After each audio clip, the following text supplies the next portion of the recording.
안녕하세요. 40대 미혼부입니다. 워낙 일에 치여 바쁘게 살다 보니 컴퓨터를 만져볼 기회가 잘 없었는데 그래도 근래에는 환경적으로 여유가 생겨 컴퓨터 학원을 다니고 있어요. 사람은 역시 아는 만큼 다룰 줄 안다고 마우스 클릭도 잘할 줄 아니까 세상이 얼마나 발달했는지 감탄을 많이 했네요. 컴퓨터 속 세상이 제가 발악하면서 살아왔던 지난 세월보다 훨씬 많은 사연을 담고 있더라고요. 저도 나름 기구한 삶을 산 사람인데 아들 추천으로 이런저런 커뮤니티 동영상을 보다가 사연을 알게 되었어요. 이래서 애들이 컴퓨터나 휴대폰에 빠지는구나 그런 생각을 했을 만큼 그날 하루 다양한 사연에 빠져 있었습니다. 저도 올려볼 수 있다는 소개글을 읽고 컴퓨터 배운 김에 제 이야기를 한번 들려드리려고 해요. 제게는 고민 없이 제 목숨을 내어줄 수 있는 자랑스러운 아들이 하나 있습니다. 제 나이 20대 초에 한 번의 실수로 아들이 생겼는데 엄마 되는 사람은 저와 같이 100년 해로를 바라는 것 같더니 출산 후 도망을 쥐도 새도 모르게 도망을 쳐버렸어요. 당시 저도 무척 어린 나이였고 아이를 키우는 것에 아무런 지식이 없었던지라 솔직히 아이를 품에 안았을 때 기쁨보다 막막함이 우선이었습니다. 솔직히 보육원에다가 아기를 맡길 생각까지 했었어요. 지금은 당연히 얼토당토 안 한 생각이나 당시에는 그만큼 마음고생을 많이 했습니다. 그러나 차마 그런 짓까진 못했어요. 말이 좋아 보육원에 맡기는 거지. 그건 그냥 제 아들을 제 손으로 버리는 게 아닙니까? 결국 저는 아들이 저를 보는 눈빛에 발목이 잡혀 남의 손에 아들을 맡기지 못했고 제 사정을 이해 못해주던 가족들에게 어쩔 수 없이 데려가야 했습니다. 근데 하필 그 시점 저는 또 군대를 가야 하는 사정이었어요. 제 아들을 한 번도 사랑의 손길로 보듬어 준 적 없는 가족들 곁에 아들만 두고 가야 하는 상황이었습니다.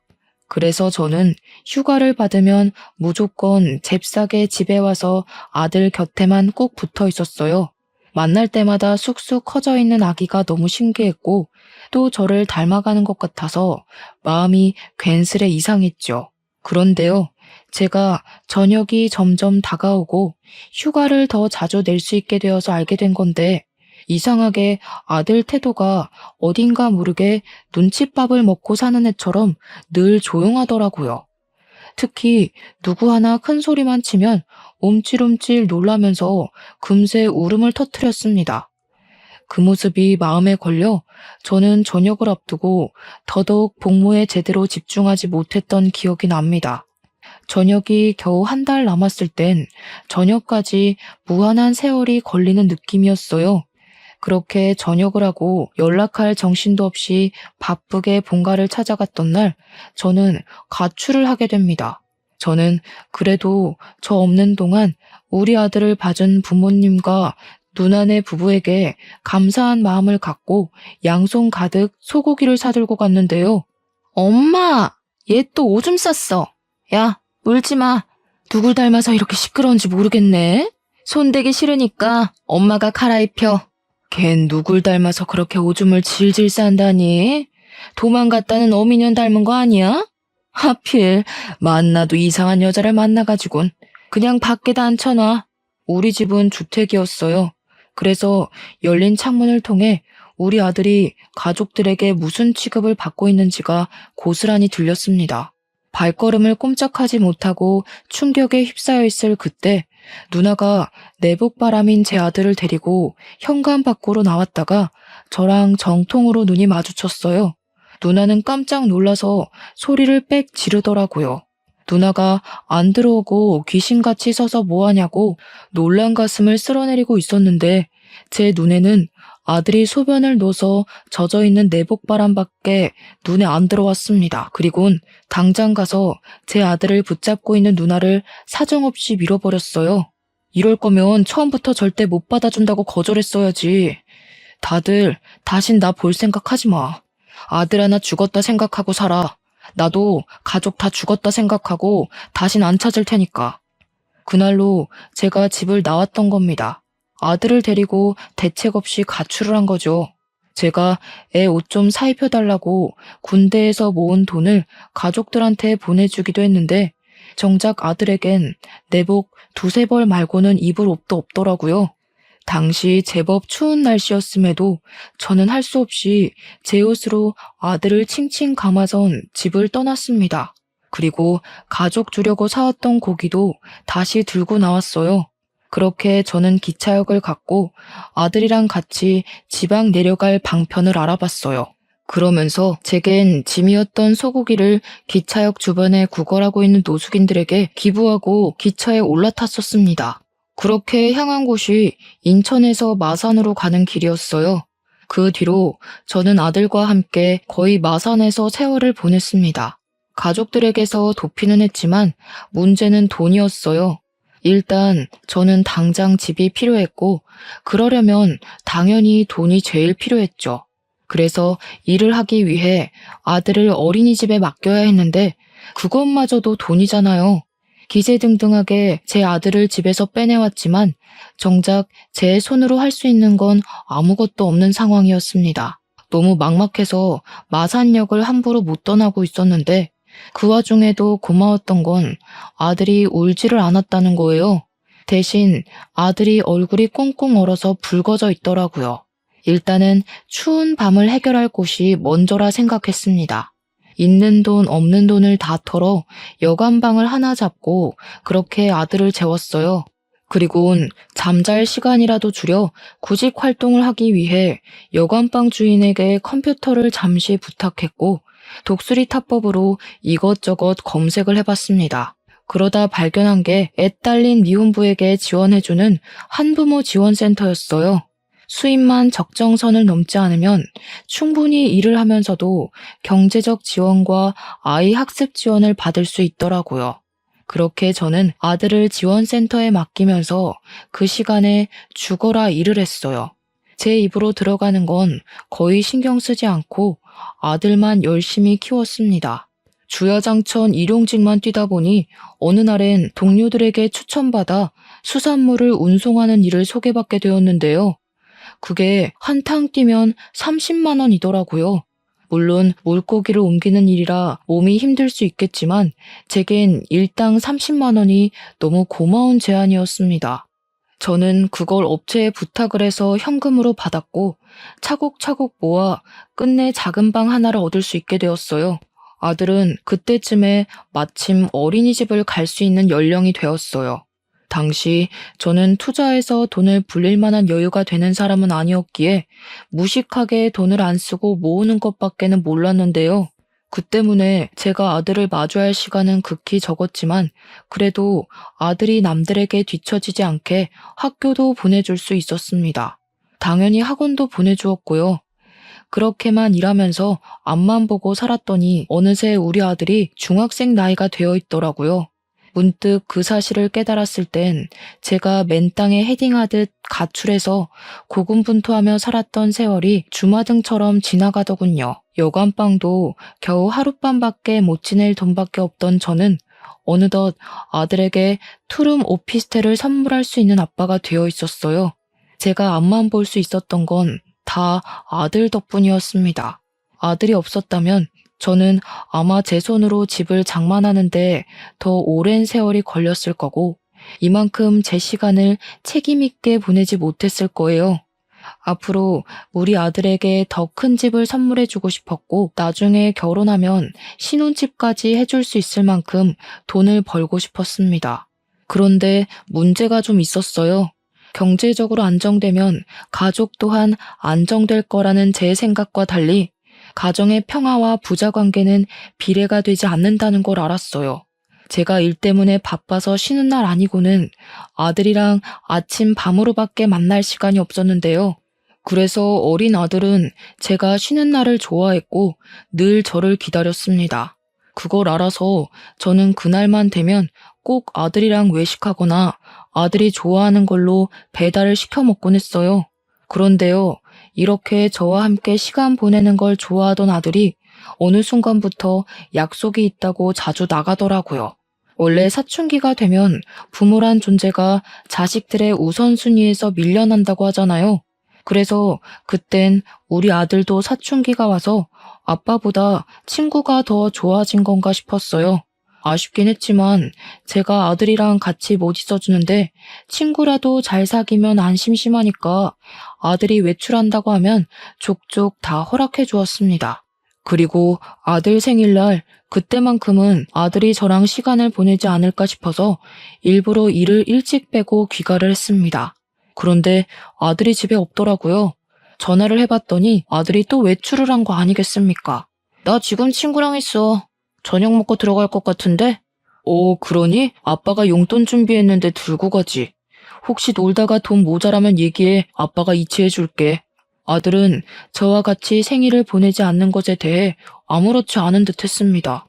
그저 친구랑 놀 거니까 집에 들어갈 때 연락하겠다는 말만 하고 서둘러 끊으려고 했어요. 뭐랄까, 저는 아들만 보고 사는데 아들은 갈수록 제게서 멀어지는 느낌이 계속 들기 시작하더라고요. 그래도 그땐 사춘기라 그런 거다 생각하면서 제 속을 달래었습니다. 친구 하나 없는 저처럼 아들마저 저 같은 삶을 살게 할 순 없었으니까요. 그날 아들에게 줄 거라고 생일 선물로 손목시계도 사왔는데 저는 이거라도 아들 방에 갖다 놓기 위해 들어갔었어요. 아들이 초등학생일 때 이후로 아들 방문을 오래간만에 열어본 날이기도 했네요. 그리고 그때 제가 몰랐던 아들의 취미까지 알게 되었는데요. 아들 책상에 뜬금없이 웬 설계도가 있더라고요. 대충 설계도만 봤을 때는 계집인가 생각했습니다. 그런데 계집이라고 하기엔 세세하게 적혀있는 사이즈들이 너무 컸어요. 다 만들어 놓으면 사람도 들어갈 수 있을 만한 크기일 것 같았습니다. 아들이 이런 걸 왜 갖고 있는 걸까? 왜 이런 걸 설계했나 궁금하면서도 우리 아들이 건축 쪽에 관심이 있었구나 싶어서 흐뭇하기도 했습니다. 애들이 벌써 꿈을 정하는 건 쉬운 일이 아니라고 했는데 우리 아들이 시키지 않아도 스스로 자기 꿈을 찾고 잘 걸어나가고 있었다는 사실은 제 삶의 동기에 의지를 더해주는 사실이기도 했어요. 저는 그 설계도를 보면서 아들의 꿈에 넉넉히 지원해줄 수 있는 아빠가 되고 싶었습니다. 아들의 꿈을 이뤄주는 것이 제 꿈이 되기도 한 날이었네요. 어쨌든 그렇게 생일날 자정이 넘어가던 시간, 아들이 친구를 만나는 건 존중하지만 그래도 미성년자이기 때문에 자정을 넘는 건 좀 아니라고 봤습니다. 너무 집에 안 오길래 결국 한 번 더 전화를 걸어보려 했는데요. 때마침 아들한테서 전화가 오더라고요. 아빠, 혹시 집에 친구 데려가도 돼? 사실 친구랑 같이 밥 못 먹었어. 친구랑 같이 뭐 좀 만드느라 시간 가는 줄 몰랐거든. 그랬구나. 아직까지 저녁도 안 먹고 배고프겠다. 아빠가 짜장면 시켜줄 테니까 데리고 와. 친구는 가족들한테 허락 받았대? 가족이 없대. 아들이 짧게 대답하는 그 소리에 순간 많이 당황했어요. 그리고 곧 가족이 없다는 말이 남일 같지 않더라고요. 저는 흔쾌히 아들의 부탁을 허락했고 그 시간까지 아직 밥도 제대로 못 먹었다는 말에 늦게 하는 중국집까지 찾아서 배달을 시켜놓았습니다. 한 30분 지났을까요? 아들이 귀가를 했는데요. 그날 제가 얼마나 놀랐는지 모릅니다. 아들이 데려온 친구를 보고 기함을 할 수밖에 없었어요. 아들 친구는 아들 또래의 중학생이 아니라 웬 나이 많은 노숙인이었거든요. 제가 당황해서 마중 인사를 하다 말고 굳어버리자 아들이 제 눈치를 봤습니다. 아빠, 내 친구야. 할아버지 나쁜 사람 아니니까 걱정 마. 할아버지도 인사해. 우리 아빠예요. 아들 말에 노숙인은 쓰고 있던 모자를 벗으며 제게 고개를 숙였습니다. 너무 놀라서 몰랐는데 보니까 노숙인이 들고 있는 모자가 제가 아들에게 선물로 줬었던 모자더라고요. 뿐만 아니라 노숙인은 착용하고 있는 목도리와 귀마개의 장갑까지 전부 제 아들 것으로 보이는 걸 착용하고 있었습니다. 그걸 보면서 무어라 정이 내릴 수 없을 만큼 기분이 굉장히 혼란스러웠지만 제 허락이 안 떨어지자 머뭇거리는 둘을 보고선 일단 들어오라고 했습니다. 그리고 이미 차려놓은 중국 음식을 대접했어요. 그 전에 아들이 노숙인을 데리고 손 씻고 먹어야 된다면서 나란히 서서 손을 씻는 거 아니겠어요? 솔직히 나이 참한 할아버지와 손자였지 둘이 대화하는 건 아들 말대로 친구 사이 같아 보였습니다. 노숙이는 배가 많이 고팠는지 짜장면을 허겁지겁 비우고 밥까지 비벼 먹었어요.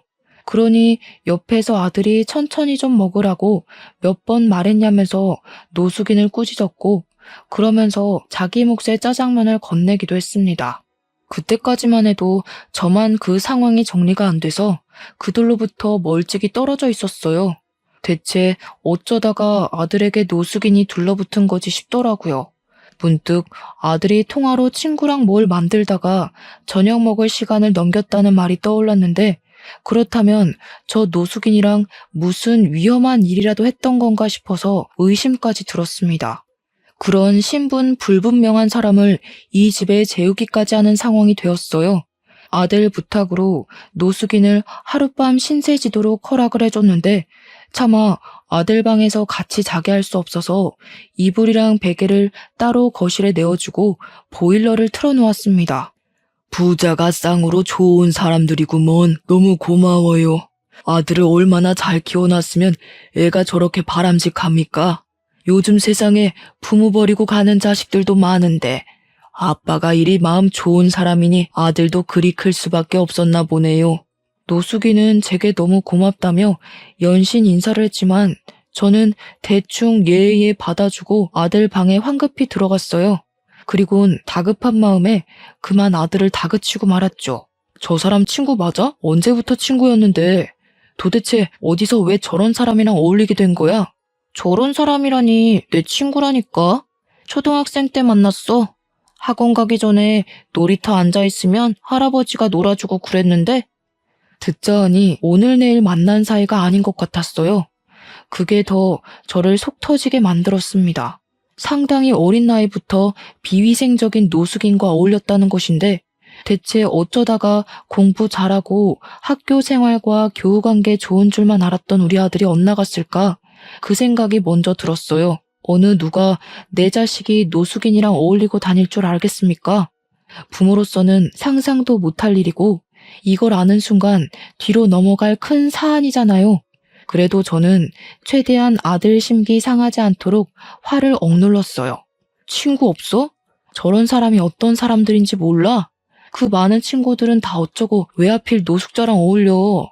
저 사람이 뭐 하는 사람인 줄 알고. 그러다 진짜 큰일 나기라도 하면 아빠 생각은 안 해? 아빠는 할아버지랑 얘기 안 해봤잖아. 할아버지 나쁜 사람 아니라니까. 나도 나한테 위험한 사람인지 아닌지 정도는 알아. 네가 알긴 뭘 알아. 살아봤자 얼마나 살았다고. 저런 사람들은 잃을 게 없어서 더 나쁜 마음 쉽게 먹을 수 있단 말이야. 제 말에 아들은 결국 화를 참지 못해 자리에서 벌떡 일어났어요. 그리곤 저에게 처음으로 반항을 하며 언성을 높이더라고요. 아빠는 매일 일한다고 얼굴도 안 비추잖아. 솔직히 할아버지보다 아빠 얼굴 보는 게 더 힘들거든? 아빠가 돈 번다고 그러는 거 알겠는데 그래서 나도 아빠한테 불만 숨기고 아무 말 안 하잖아. 그럼 아빠도 내가 누굴 사귀든 신경 꺼야지. 할아버지는 유일하게 나한테 관심 가져주는 사람이라고. 아빠는 내가 학교 생활 어떻게 하는지 궁금해하지도 않잖아. 그 순간 뜨끔했습니다. 아들은 제가 집에 없는 시간이 많아서 성적을 잘 받거나 상을 받아도 자랑할 곳이 없었다고 했고 그 때문에 집에 가는 게 싫어서 놀이터만 전전하다가 노숙인을 만났다고 했어요. 자기가 받은 성적표랑 상장을 제 방에 가져다 놨었다고 했지만 일하면 쓰러져서 잠에 들기 바빴던 저는 그걸 전혀 보지 못해 알지 못했던 겁니다.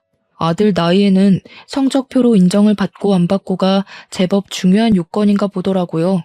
정작 아빠 노릇을 했어야 하는 건 돈보다도 그런 정서적인 영역에 있어야 했던 건데 정말 저는 아무것도 몰랐습니다. 제가 못하는 아빠의 역할을 대신 채워준 게 아마 노숙인이지 않았나 싶었어요.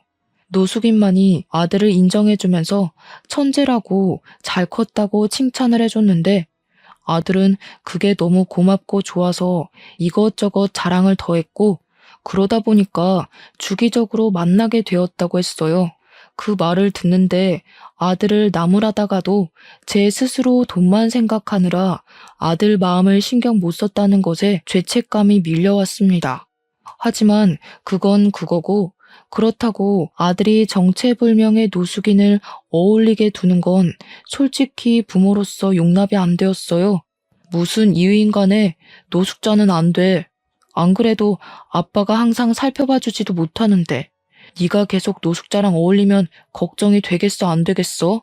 아빠가 하루 종일 걱정하고 일도 손에 안 잡히고 그러면 좋겠어? 내일부턴 만나지 마, 알겠니?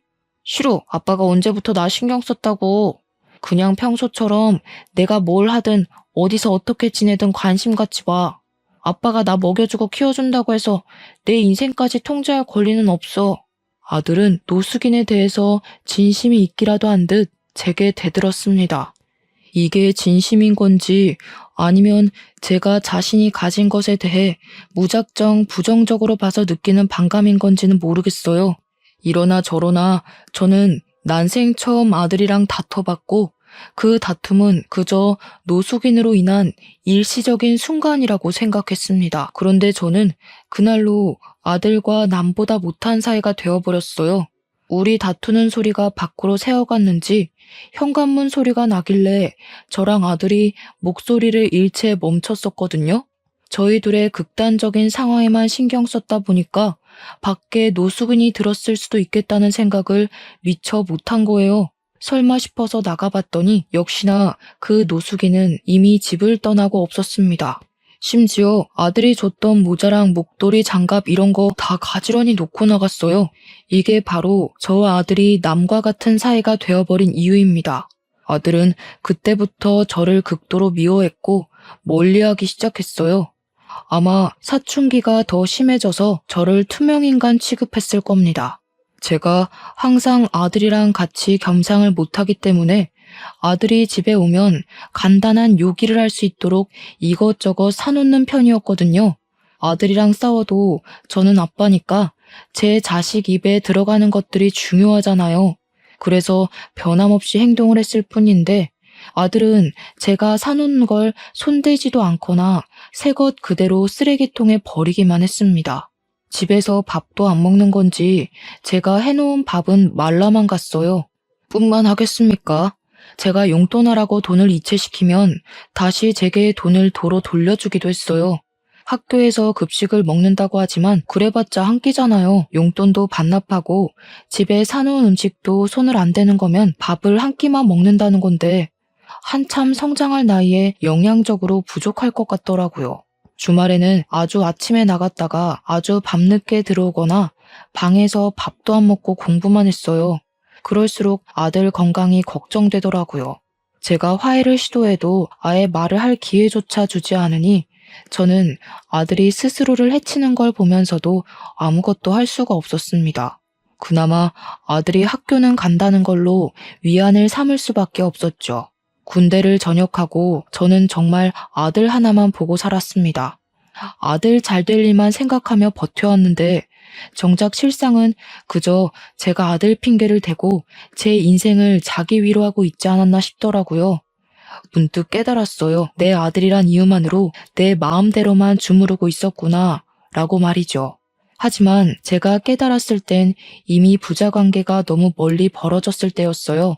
그러길 벌써 1년이 지나 아들은 중학교를 졸업할 나이가 되었습니다. 그때쯤엔 이미 사이좋던 저와 아들의 관계는 눈 씻고 찾아볼 수 없는 분위기였고 이미 나빠질 대로 나빠져서 고착되었어요. 그렇다고 부모가 돼서 자식 졸업식까지 모른 채 할 수가 있겠습니까? 그래서 제가 용기를 내어 아들에게 내일 졸업식 맞냐고 물었거든요. 그러니까 아들이 1년 만에 제게 목소리를 들려주었는데요. 졸업식 오지 말라는 딱 그 한마디만 하고 방에 들어가 버리더라고요. 그래서 고민을 많이 했습니다. 그날 밤은 참 생각이 많아졌어요. 잠도 안 와서 오랜만에 담배를 피울까 하고 슈퍼를 가려고 했습니다.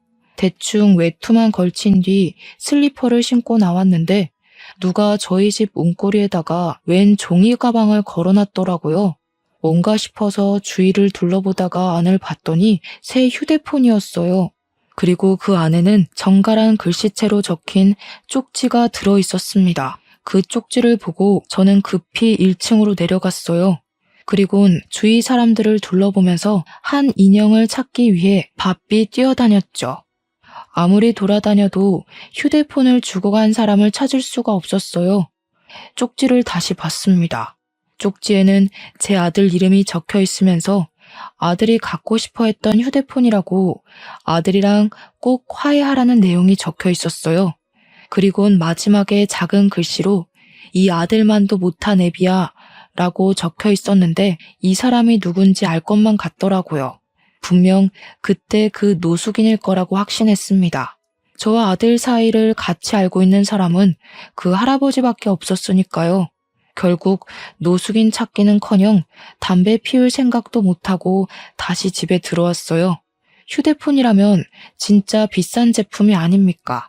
돈도 없는 양반이 이런 걸 어떻게 샀는지 궁금하더라고요. 그리고 한편으로는 제 자신이 또 한 번 부끄러웠습니다.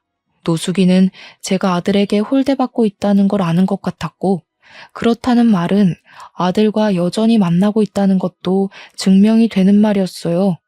일부러 그걸 저한테 알려주려고 제게 메모도 남긴 것 같았습니다. 그날 밤은 거의 뜬 눈으로 지샜어요. 그리곤 아들 졸업식이라고 일까지 빼고서 학교를 찾아갔습니다. 노숙인 말대로 아들에게 정식으로 다시 사과하고 싶었거든요. 학교 주위로 가니 주변에서는 꽃을 판다고 난리였어요. 아들이 안 만나줄 수도 있으니 꽃은 생략할까 싶다가도 아들이 좋아하는 보라색의 꽃이 보이더라고요. 그래서 충동적으로 구매를 해버렸어요. 근데 마침 그 옆에서 조금 깨재재 보이는 한 아가씨 있었는데요. 꽃 살 돈이 부족한 건지 1,000원짜리 2장을 꼼지락거리며 한 송이만 싸게 해주면 안 되냐고 꽃 주인에게 부탁을 하고 있었어요. 그러나 꽃 주인은 자기도 먹고 살기 힘들다고 그 여자한테 미안하다는 말만 주야장천했습니다. 그 여자는 꽃 주인을 설득하지 못해 결국 꽃 없이 졸업식을 가려는 것 같더라고요. 잠자코 지켜만 보았던 저는 마치 재작년 아들에게 했던 실수가 떠올랐어요. 문득 노숙인 또한 이렇게 보냈던 것이 마음에 걸리는 거 있죠. 그래서 그 아가씨를 쫓아갔고 아가씨에게 사정을 물었습니다. 동생이 졸업식인데 부모님이 안 계시거든요. 오늘 공과금 내고 남은 돈이 이것밖에 없는데 꽃이 이렇게 비싼 줄 몰랐어요. 알았으면 생활비를 더 줄일 걸 그랬나 봐요. 이거 가져요. 저도 아들이 졸업식인데 아가씨 동생이랑 동갑이겠네요. 자식 같아서 축하해 주려는 거니까 가져가세요. 저는 또 사면 되거든요. 아가씨는 괜찮다고 손사래를 쳤지만 제가 고집스럽게 건네주니까 끝내 받아가면서 정말 고맙다고 눈물을 흘렸습니다. 아가씨의 어려운 사정을 보면서 노숙인도 분명 사정이 있어서 그랬을 텐데 싶은 생각이 들더라고요. 저도 어려울 때가 있었고 도움도 받았던 사람인데 왜 어려운 사람을 외면했던 건지 후회가 밀려왔어요. 그게 아들과 틀어지게 된 계기였던지라 마음속에 더 오래 남고 속상했습니다. 매번 이렇게 지난 날을 후회해 뭘 하겠습니까? 저는 다시 꽃다발을 사서 졸업식에 갔어요. 아들에게 연락을 못하고 갔기 때문에 아들이 어디 있는지도 모르고 벌써 학교를 나갔는지도 몰랐습니다. 그렇게 운동장 입구에 서서 눈 빠지도록 아들만 찾고 있었는데 옆에서 갑자기 웬 번지르르한 할아버지가 말을 걸더라고요. 아들이랑 달리 못돼 처먹은 양반인 줄 알았더니만 그 아들의 그 아빠 맞네. 그런데 괜찮은 옷 한 벌 안 사 입었어? 아들한테만 돈 쓸 줄 알지 자기는 영 못 챙기는구만. 뭔 소린가 싶었습니다. 그래서 그 할아버지를 더 빤히 쳐다보고 있었는데 할아버지가 갑자기 휴대폰 잘 챙겨왔냐고 묻더라고요. 그 순간 알아챘어요. 눈이 정말 크게 뜨였죠. 할아버지가 껄껄 웃는데 아들이랑 같이 대화하면서 웃던 그 노숙인 목소리가 떠올랐어요. 그때 제가 무어라 말을 붙이기 전에 멀리서 아들 목소리가 들렸습니다. 할아버지 하며 달려오던 아들은 제가 아닌 옆에 있는 노숙인에게 폭삭 안겼어요. 그리곤 저를 보며 눈빛을 차갑게 만들었죠. 졸업식 오지 말랬는데 왜 왔어? 이분 그때 아빠가 위험하다고 친구하지 말라던 할아버지야. 아빠 판단이 틀렸고 내가 맞았으니까 더는 간섭할 생각하지 마. 네 아빠가 너랑 화해하고 싶다고 너 좋아하는 휴대폰도 사왔던데? 한정으로 나온 그 명품 콜라보인가? 그거 갖고 싶어 했잖아. 아빠 멀리하면 휴대폰도 멀어질 텐데 괜찮겠냐? 제가 아무 말도 못하는 사이 노숙인이 끼어들어 우리 사이를 화해시키려고 주도했습니다. 근데 노숙인의 말이 효과가 있었던 건지 아들이 제가 들고 있는 종이 가방을 힐끔거리더라고요. 이미 그 순간 그동안 봐왔던 아들의 차가운 인색이 사라지고 제게 마음이 풀릴랑 말랑하는 얼굴빛을 띄었어요. 그래서 제가 바로 용기를 냈던 것 같습니다. 미안해 아들, 아빠가 틀린 게 맞아. 우리 아들이 이만큼 잘한 줄도 모르고 아빠는 아직도 우리 아들이 애기 같아서 그랬어. 아들 친구 관계에 간섭할 생각 없었어. 오해하게 만들어서 미안해. 앞으로 우리 아들이 뭘 하든 존중해 줄 거야. 약속할게.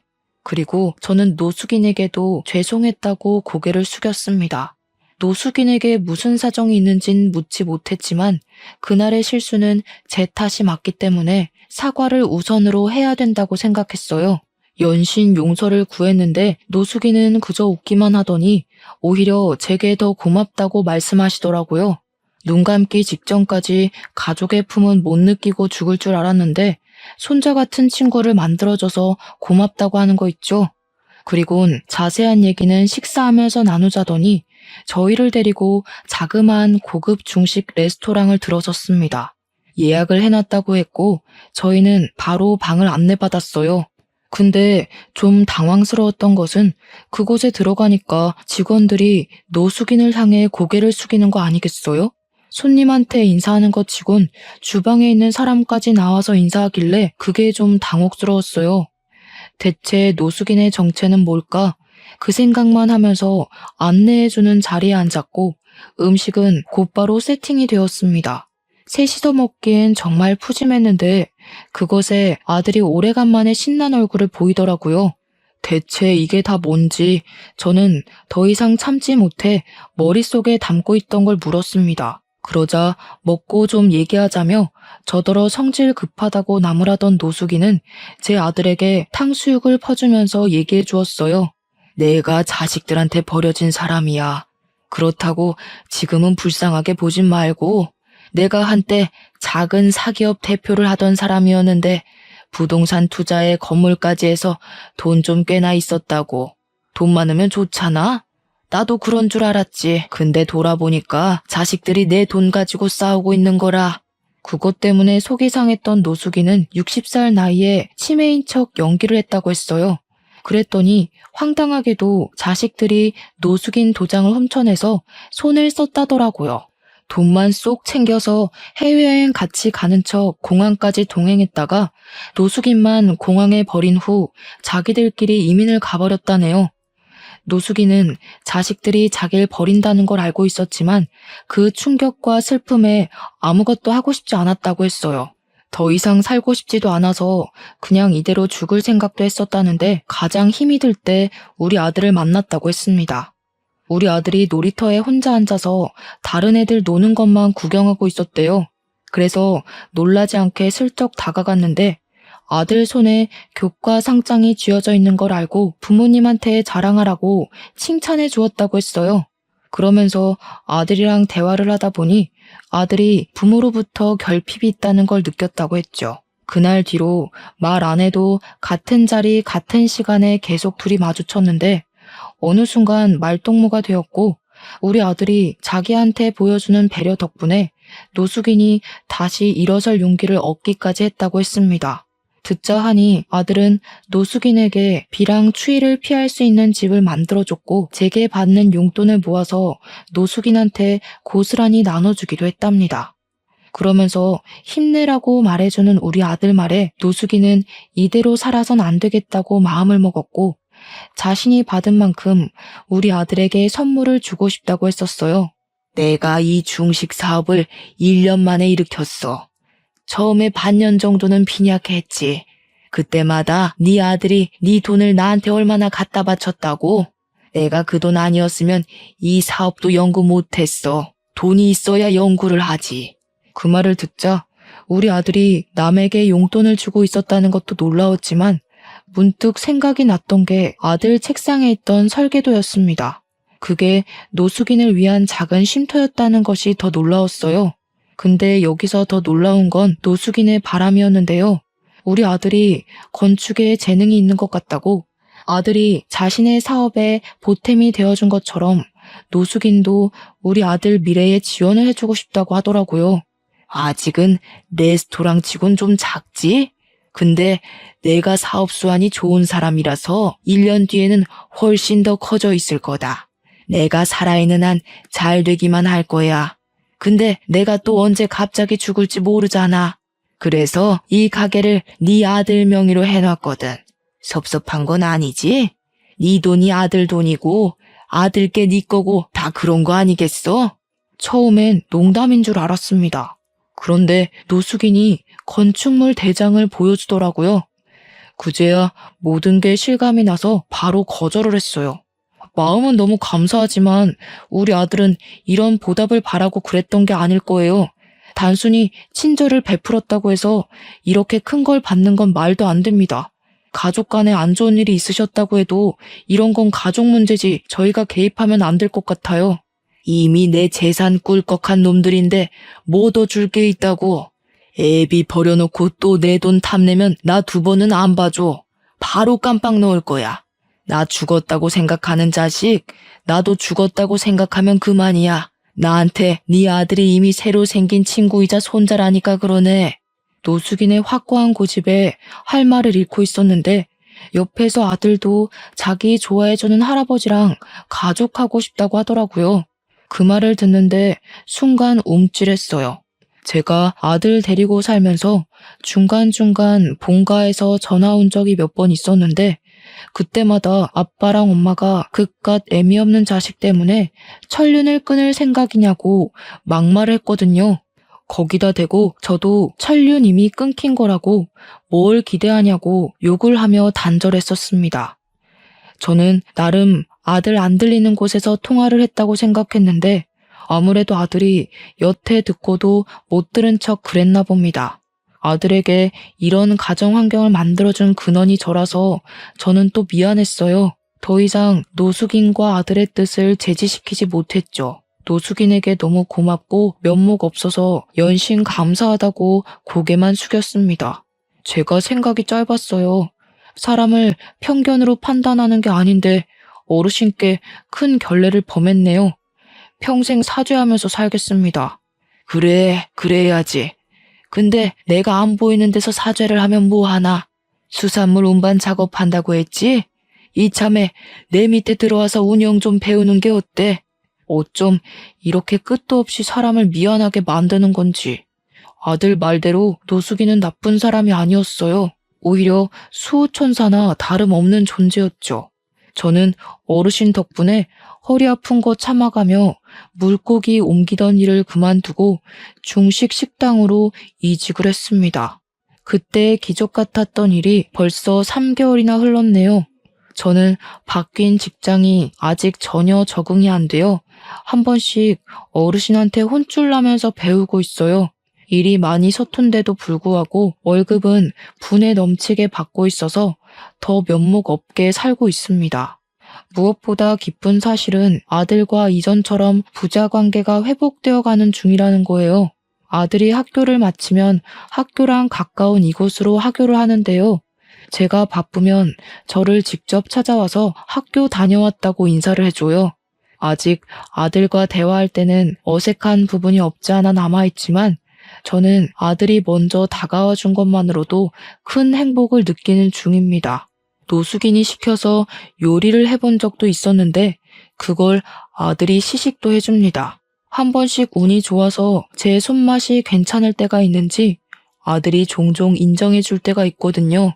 그럼 그때마다 진작에 이렇게 살았어야 하는 거구나 싶은 생각이 들더라고요. 이 모든 게 얼마나 삶의 활력이 되던지 앞으로 죽을 때까지 이대로만 지내도 충분히 행복할 것 같았습니다.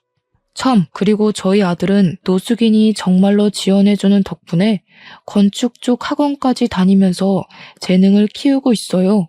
아들은 초등학생 때 부족한 솜씨로 노숙인 쉼터를 만들어줬던 것처럼 어른이 돼서 더 크고 좋은 쉼터를 만들어 놓고 싶다네요.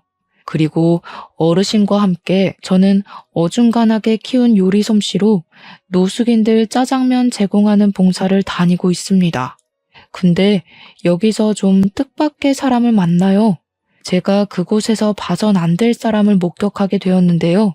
맛있게 드세요 하고 짜장면을 제공하는 순간 한 여자의 손가락에 마디마다 있는 타투 자국을 보고 짜장면 그릇을 뺏어버렸어요. 그리곤 얼굴을 확인했죠. 저만 알아본 게 아닌 것 같더라고요.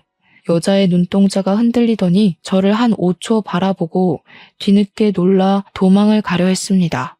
저는 얼른 쫓아가 여자를 잡아 세웠어요. 역시나 가까이서 보니 우리 아들 친모가 맞더라고요. 이제야 말씀드리지만 아들 친모가 아들과 저를 버리고 도망을 간 건 남자 문제 때문이었어요. 저를 두고 몰래 바람을 피우고 있었더라고요. 상대 남자가 외국을 같이 가자고 했는지 저한테 말도 안 하고 몰래 그 남자랑 연락하고 날짜 맞춰서 튄 거였어요. 근데 왜 노숙인 꼴을 하고 있는 건지 당황스러운 거 있죠? 그래서 꼬락서니가 왜 이렇게 됐냐고 물어보니까 아들 친모가 자존심 때문에 말해주기 싫었나 봐요. 사람 잘못 본 거라고 소리만 지르다 도망을 가버렸습니다.